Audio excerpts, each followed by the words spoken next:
What's going on, homies? It's your boy Stumped back from the OPTC video, and in today's video, we're wrapping up the 11th anniversary. We are at the end of June, and that means we have the monthly tier list video for you guys, breaking down the part 3 to the end of the anniversary, including the part 1 stuff. Now, wrapping up probably the biggest celebration of the year. Obviously, we're going to have a lot of content coming. Start off with the tier list. Probably already did a ranking video of the characters that did release for the 11th anniversary. We'll have some PvP stuff out with my boy Itachi. We're going to do State of the Game with Papi. So make sure you guys hang around the channel because there's going to be a lot of longer form content incoming to wrap up the 11th anniversary. Let me know what you guys think in the comment section below. Today, obviously, we're doing our tier list ranking of all the legends in the game. I'll break down the particular tiers if you guys check out these videos every single month.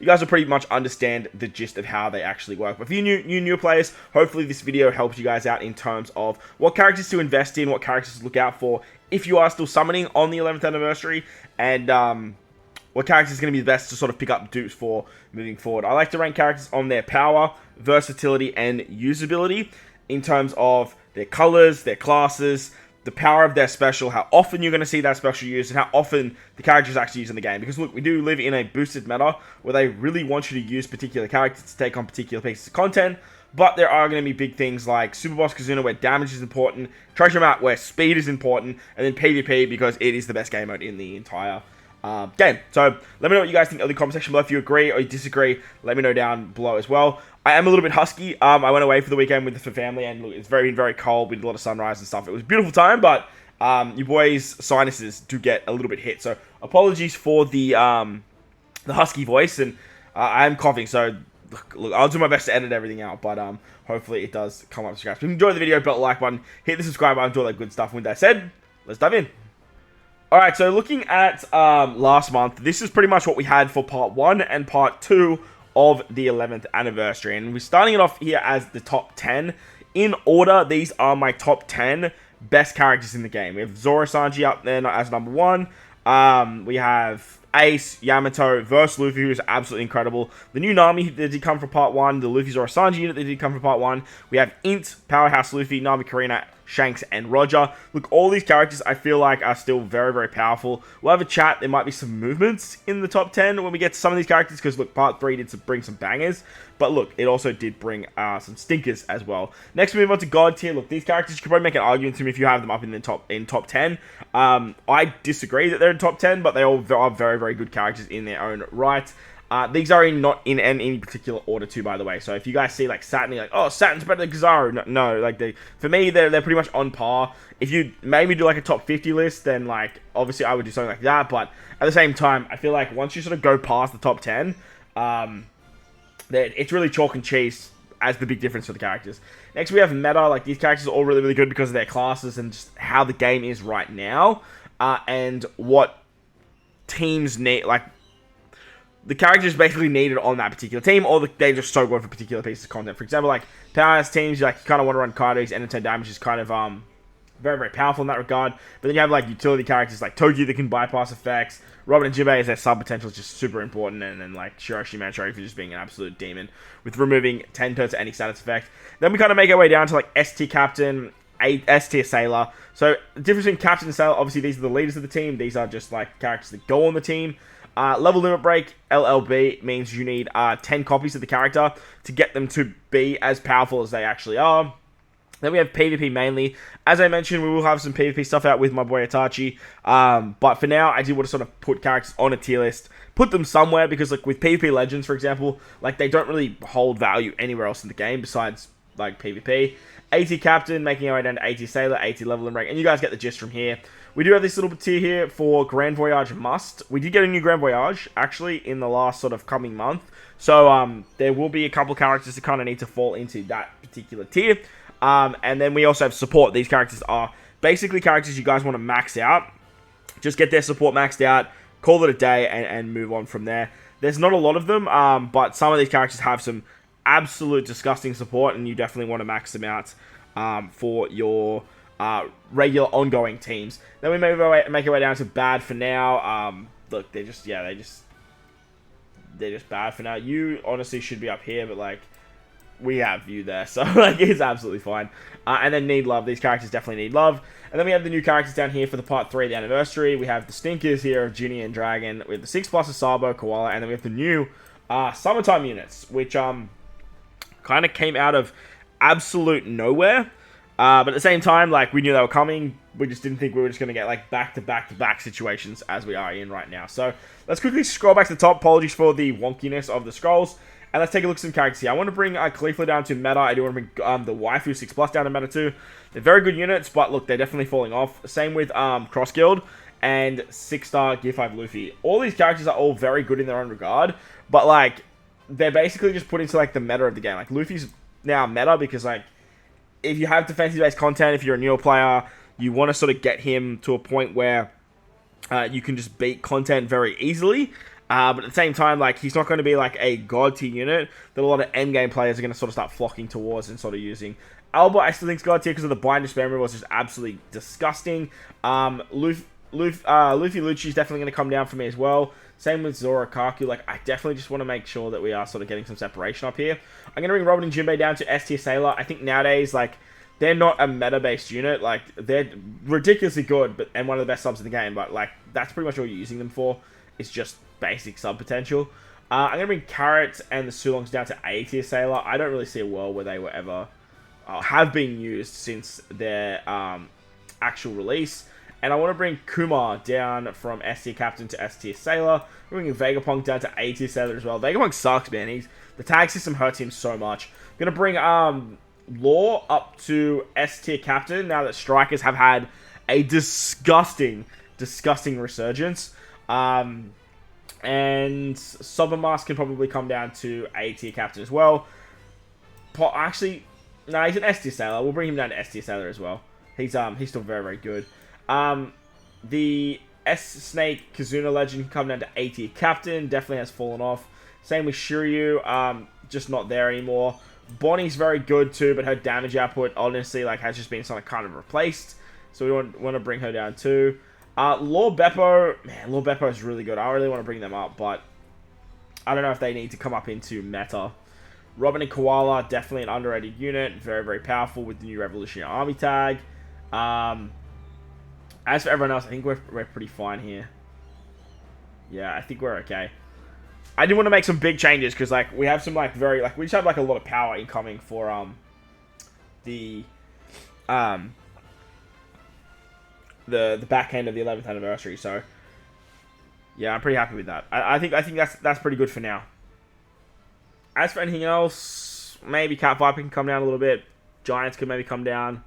They're also very good captains in their own regard. Still very, very powerful units. So Whitebeard and Ace actually, they're so fun though. Whitebeard and Ace is just they're so fun. Let's dive into the nitty gritty though. We have 2 new Super Sugos for part 3 of the celebration, and they are both very, very good in their own right. The Rocks Pirates definitely do seem the better of the two. So we're going to start it off with the Roger Rayleigh Gaban unit 2.0. Now, we can't deny that this is a very, very powerful unit. Has 6 times captain to int, strikers, and slashes.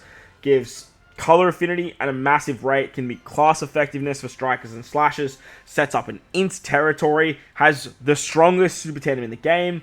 The problem with the character that I see is that unless you're going up against like a Sai super boss that is weak to slashes or strikers, you're not going to see too much value in the unit. But I did take him into Grand Voyage, and whilst Grand Voyage doesn't have the weakness to slashes or strikers, it is still Sai-based content, which is very, very nice for a character like this. And obviously, he does work very, very well against 2 Grand Voyage being the in-slasher ones over at the Veriate. So, a lot of value in the unit in that regard, taking on 2 of the harder pieces of content in the game. And when it comes to Super Boss character, like to Super Boss fights, we are just going to see absolute demolition for this particular character whenever we see a Sai Super Boss, which is just, it's going to be absolutely scary what the in-team can put out now that this particular character does exist. And we've already seen it with this Luffy Zoro Sanji. We've already seen the damage output that they can be provided. The downside I do find to Roger Rayleigh Gaban compared to the Luffy Zoro Sanji unit is that color affinity and class effectiveness, it's situational. Attack and all boost, it is like the first thing you go to when it comes to building a team. So I don't think they're a top 10 unit. I don't really see them pushing out any of the characters that are already up here.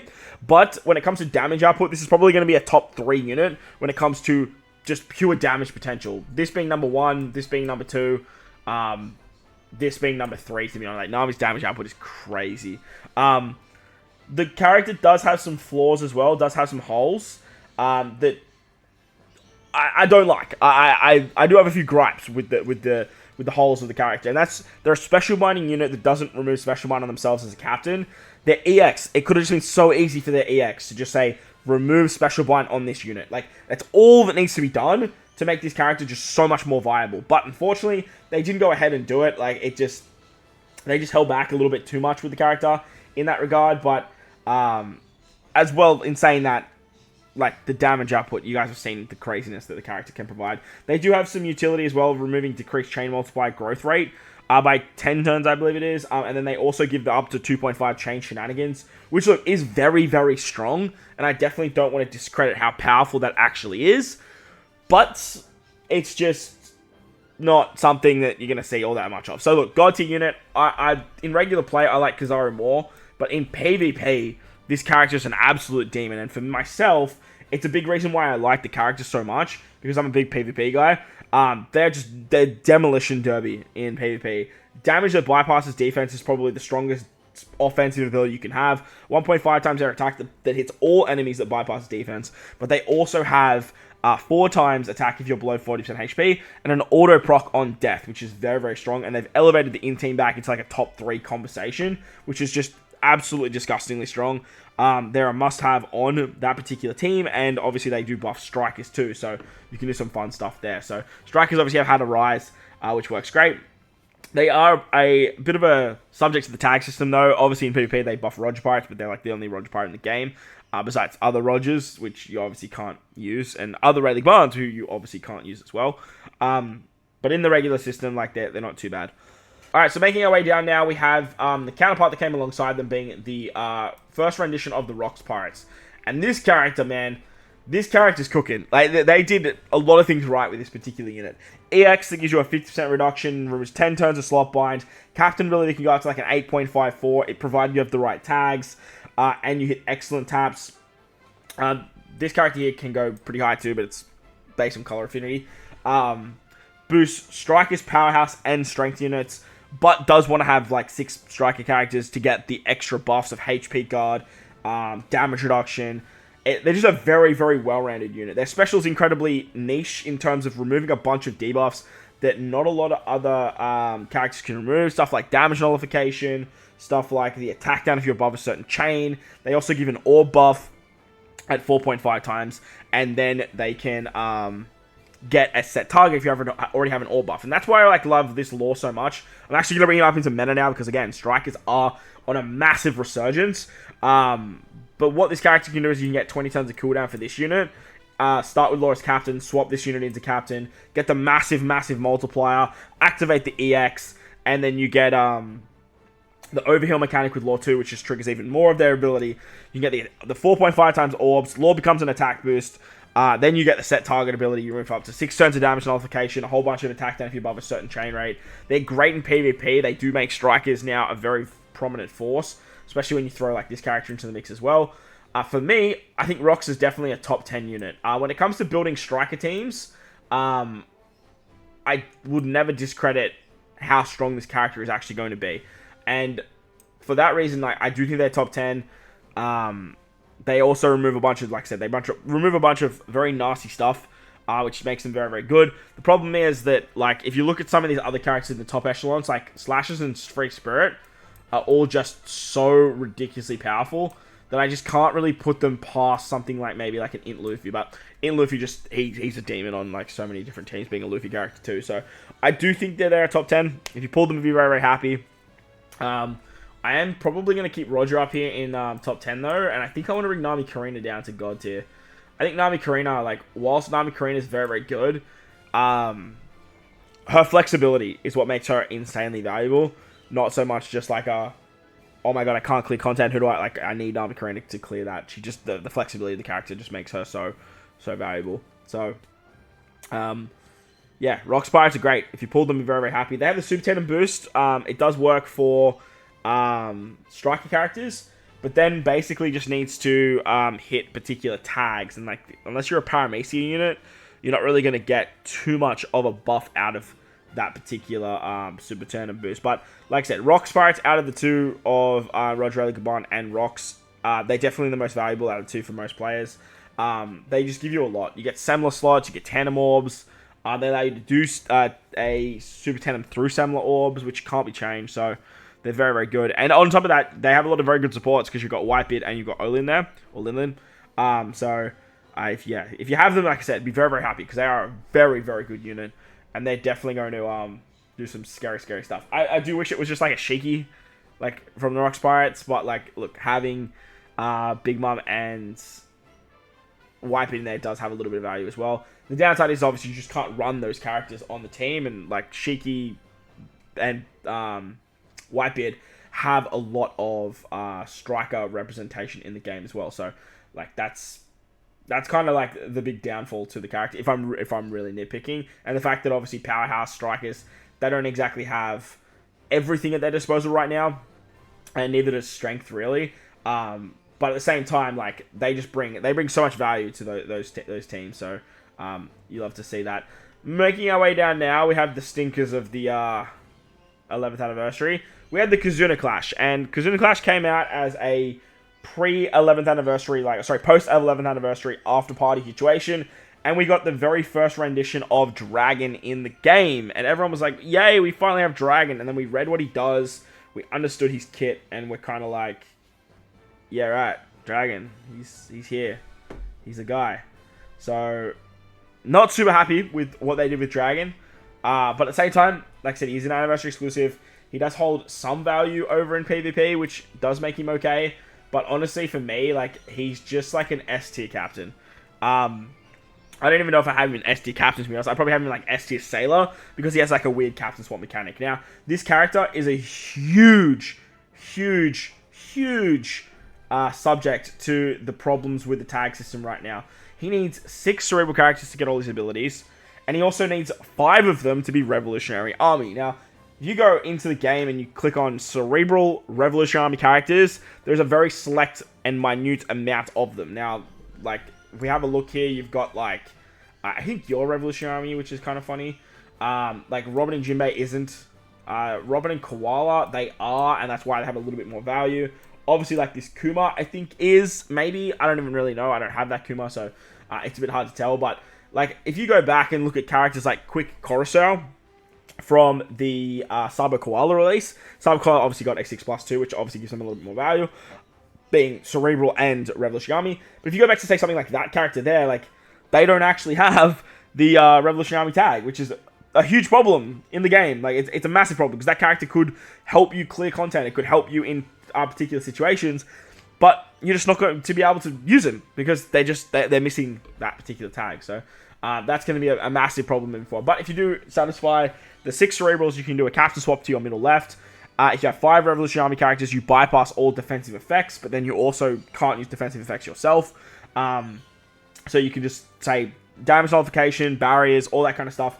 You can just say, no, I'm not dealing with that, and you can just tear through it, which is a very valuable mechanic. But at the same time, like, you have other characters that can just do that better, like Gear 5 6+, for example, 6-star, for example. Like, you're just most likely going to run that particular character over something like this particular Dragon. So a little bit lackluster. He does provide a double conditional. He sets defense by 80%, increased damage taken, which can be double stacked. The conditional boost is for the defense down. If he gave like 2 conditional buffs, like, it would just make the character way more and infinitely more valuable. But at the same time, like, it's just kind of like 1-turn damage burst, and doesn't really, like I said, doesn't really give you everything you need on your particular team. He also has Threshold, which is weird, because he can just bypass defensive effects. So that one was kind of strange. Next we had Jinny. Jinny, look, she's just basically here to help Dragon, and for that reason, she's going to be an S tier sailor. I think Jinny's just like just super mid. Like, it's wild how mid Jinny actually is.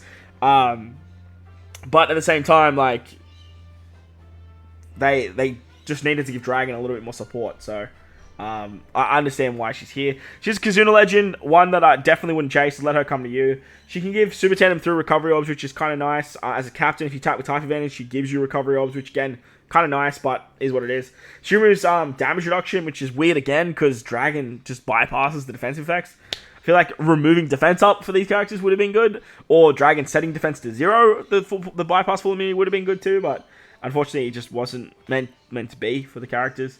Jinny can apply set target, which gives you a lot of damage for cerebrals and shooters, which is nice. Weird that she is a shooter, but like does make sense at the same time, but then obviously you can't run her like in free spirit situations with Dragon.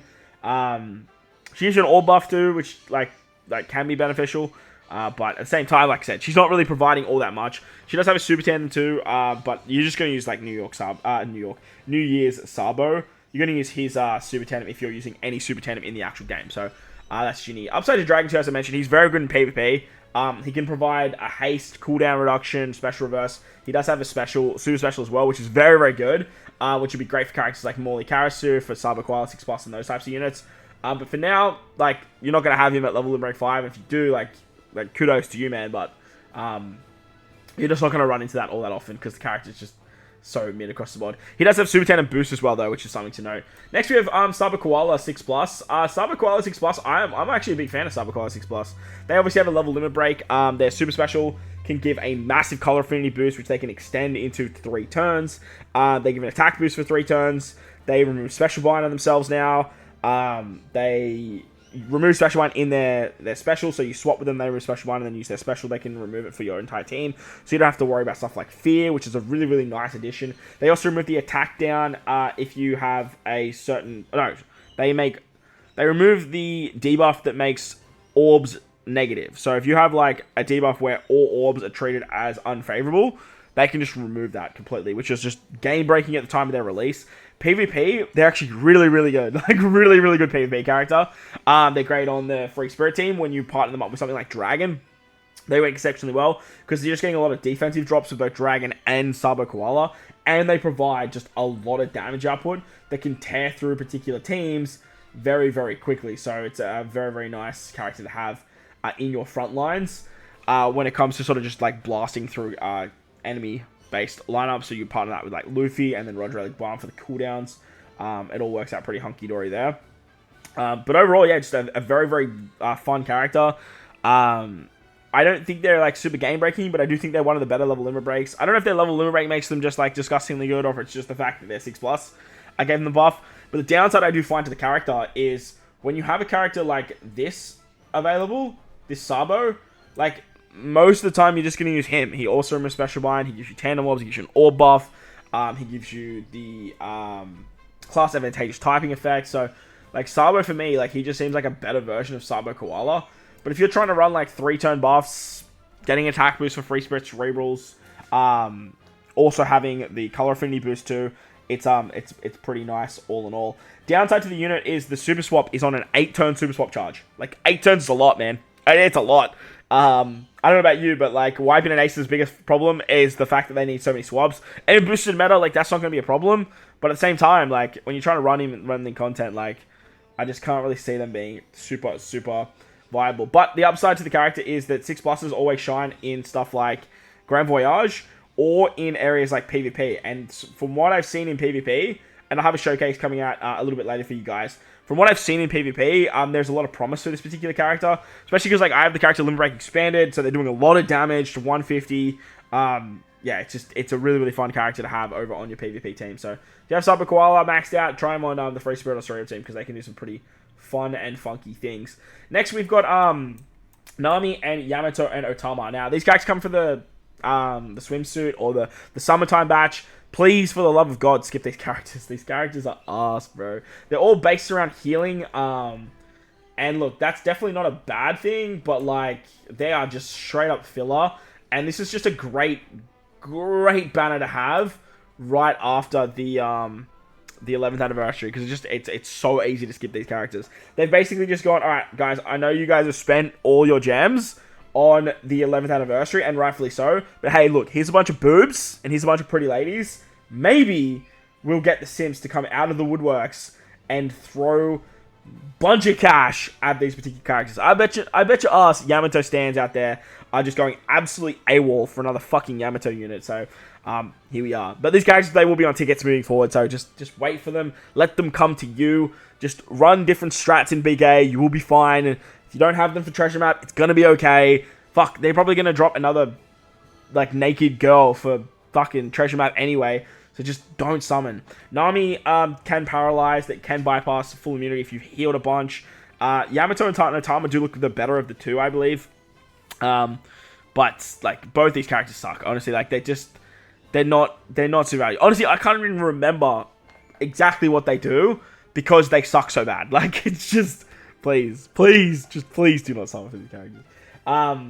I believe Nami can give a conditional buff or increased damage taken or something like that.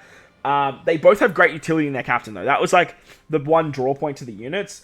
The downside I do find to the characters and their utility is to get their utility, you need to have healed over like 50,000 damage, or 50,000 HP over your max threshold. Now, if you're running the two of them together, you can do that pretty easily, to be honest, because they just both give like monstrous heals.